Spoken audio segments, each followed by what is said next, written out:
ఇంటిల్లపాది పిల్లనిచ్చేందుకు నిరాకరించారు. దీంతో అతడు ఉన్మాదిగా మారాడు. పెళ్లి చేసుకోవడం లేదనే అక్కసుతో కక్ష పెంచుకున్నాడు. ఏకంగా మేన మరదలని అత్యంత దారుణంగా చంపేశాడు. ఇంట్లోకి వచ్చి మరీ మర్డర్ చేయడంతో ఒక్కసారిగా కలకలం రేగింది. హైదరాబాద్ ముషీరాబాద్లో ఈ ఘటన జరిగింది. మర్డర్ అనంతరం నిందితుడు పరారయ్యాడు. పోలీసులు అతని కోసం వేటాడుతున్నారు. హైదరాబాద్ వారాసిగూడ పోలీస్ స్టేషన్ పరిధిలోని బాపూజీ నగర్లో పట్టపగలే మర్డర్ జరిగింది. ఏకంగా ఇంట్లోకొచ్చిన దుండగుడు పవిత్ర అనే అమ్మాయిని విచక్షణారహితంగా నరికి చంపేశాడు. తీరా చూస్తే చంపిందెవరో కాదు, ఆమెకు మేనబావయ్యే ఉమాశంకర్ అనే యువకుడు. శ్రీకాకుళం జిల్లా పలాసకు చెందిన అతడు హైదరాబాద్లో టైల్స్ పనిచేస్తూ జీవనం సాగిస్తున్నాడు. పవిత్ర సమీప బంధువైన ఉమాశంకర్ తనను పెళ్లి చేసుకోవాలని పవిత్రను పలుమార్లు కోరాడు. అయితే అతడు తాగుబోతు కావడంతో పాటు టైల్స్ పనిచేసే వృత్తిలో స్థిరపడకపోవటం వల్ల పవిత్ర తల్లిదండ్రులు తండ్రి కాంతారావు, తల్లి లక్ష్మి పెళ్లికి నిరాకరించారు. పవిత్ర సైతం తనకు పెళ్లి ఇష్టం లేదని తేల్చి చెప్పేసింది. ఈ నిరాకరణను జీర్ణించుకోలేని ఉమాశంకర్ కక్ష పెంచుకొని దారుణానికి ఒడిగట్టాడు.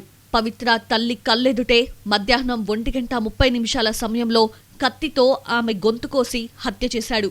ఈమె డిగ్రీ కాలేజీలో చదువుతుంది. మా ఈస్ట్ మారేడుపల్లిలో.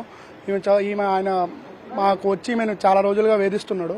కాదని చెప్పి వచ్చి లవ్ చేయమని చెప్పి కాదని చెప్పి వచ్చి గొంతులో పొడిచిండు.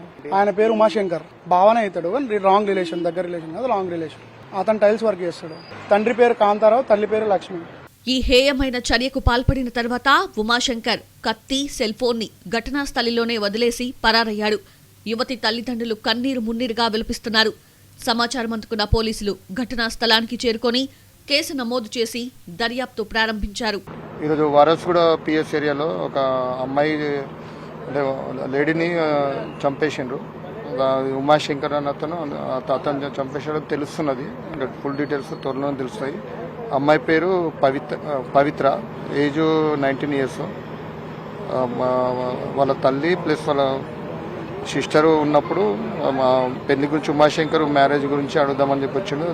వాళ్ళకి ఇష్టం లేక ఆర్గ్యుమెంట్ జరిగింది. ఆర్గ్యుమెంట్ మధ్యలో చాకుతో మెడ మీద పొడిచి చంపేసి వెళ్ళిపోయాడు. అతని గురించి టీమ్స్ ఫాలో చేస్తున్నారు, పట్టుకుంటారు త్వరలో. పవిత్రను చాలా రోజుల నుంచి లవ్ చేయమని వేధిస్తున్నట్లు కుటుంబ సభ్యులు చెప్తున్నారు. అతన్ని వదిలిపెట్టొద్దని డిమాండ్ చేస్తున్నారు. మరదలు పవిత్రను అత్యంత దారుణంగా హత్య చేసిన ఉమాశంకర్ అక్కడి నుంచి పరారయ్యాడు. అతన్ని పట్టుకోవడం కోసం పోలీసులు సీసీ ఫుటేజ్లు జల్లెడ పడుతున్నారు.